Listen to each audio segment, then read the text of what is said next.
இங்க எல்லாரும் மதிக்கிட்ட வந்து, "நீ வேலைக்கு கண்டிப்பா போணும் மதி. எங்கள மாரிலாம் நீ இருக்கக்கூடாது." அப்படின்னு சொல்லிட்டு அட்வைஸ் பண்ணிட்டுருக்காங்க. அத கேட்ட மதி ரொம்ப வந்து சந்தோஷம் அடையிறாங்க. "நீங்க எல்லாரும் இவ்ளோ தூரம் எனக்கு வந்து சொல்லியிருக்கீங்க. நான் கண்டிப்பா வேலைக்கு போவேன். நான் என் கால்ல நிப்பேன். நீங்க கவலையே படாதீங்க." அப்படின்னு சொல்லிட்டுருக்காங்க. "சரி மதி, உன்னோட வேலையெல்லாம் எந்த லெவல்ல இருக்கு? நீ வந்து அப்ளிகேஷன போட்டியா? அவங்க என்ன சொல்றாங்கன்னோனே, அந்த ரிசல்ட் எனக்கு நைட்டு கண்டிப்பா வந்துரும். வந்தோனே நானு எப்படின்னு பார்த்துட்டு சொல்றேன்." அப்படின்னு சொல்றாங்க. பார்த்தா உடனே வந்து ஒரு மெயில் வருது. "ஒரு நிமிஷம் இருங்க." அப்படின்னு சொல்லிட்டு ஓப்பன் பண்ணி பார்க்குறாங்க. நாளைக்கு காலையில எனக்கு வந்து ஒரு ஸ்கூல்லேருந்து வர சொல்லியிருக்காங்க. அந்த ஸ்கூல்ல கண்டிப்பா வந்து உங்க வீட்டுக்காரர் வந்து எதுவும் பண்ண முடியாது அப்படின்னோனே, "மதி, நீ அவர் ஏதோ பண்ணிட்டாரு. இந்த ஸ்கூல்ல கண்டிப்பா பண்ண மாட்டாரு. பண்றாரோ பண்ணலையோ. ஆனா இந்த ஸ்கூல்ல அவர் பண்ண முடியாது." அப்படின்னோனே, "ஏன் அப்படி சொல்ற?"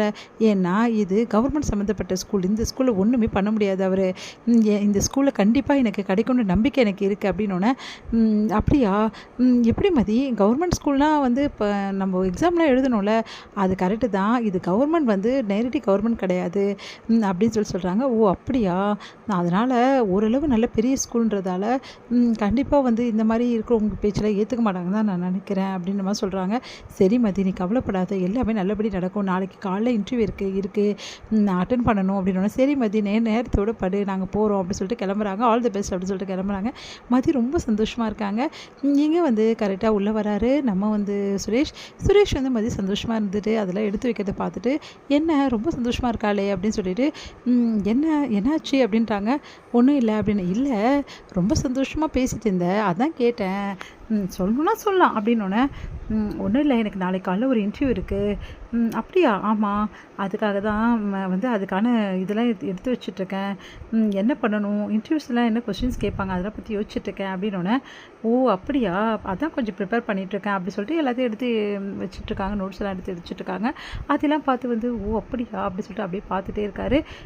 "சரி, இந்த வேலை கண்டிப்பா கிடைச்சிரும் உனக்கு. கவலைப்படாத." அப்படின்ட்டாரு. "தேங்க்ஸ்." அப்படின்ட்டாங்க. உனக்கு இருக்க வந்து எக்ஸ்பீரியன்ஸ்க்கு கண்டிப்பா இந்த வேலையெல்லாம் ஒரு விஷயமே கிடையாது. எனக்கு தெரிஞ்சு முதல் இன்டர்வியூவே நீ வந்து ஓகே பண்ணிடுவ. கரெக்ட்டு தான்.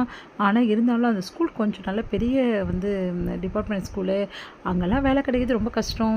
முதல்ல இன்டர்வியூ நான் போட்டு பார்க்குறேன். அதுக்கப்புறமா அவங்க ஓகேன்னா சொல்லுவாங்க.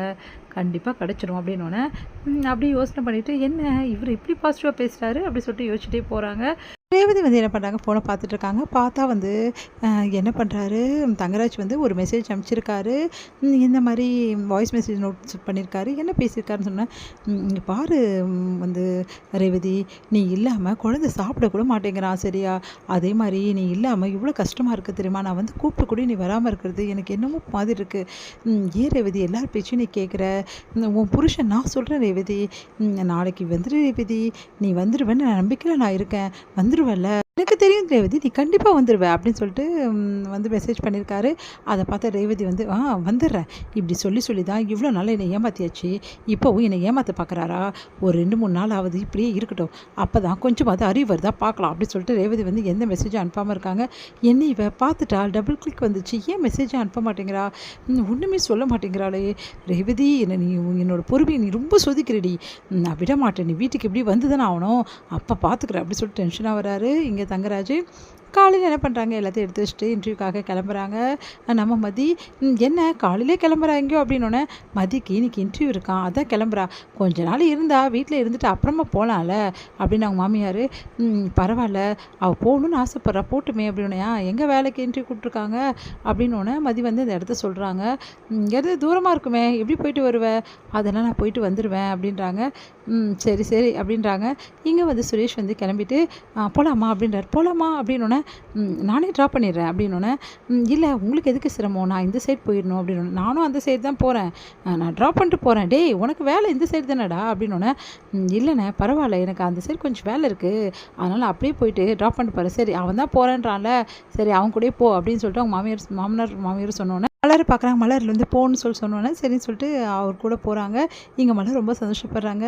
சுரேஷ் வர வர மாறிட்டே வரான் அப்படின்னு.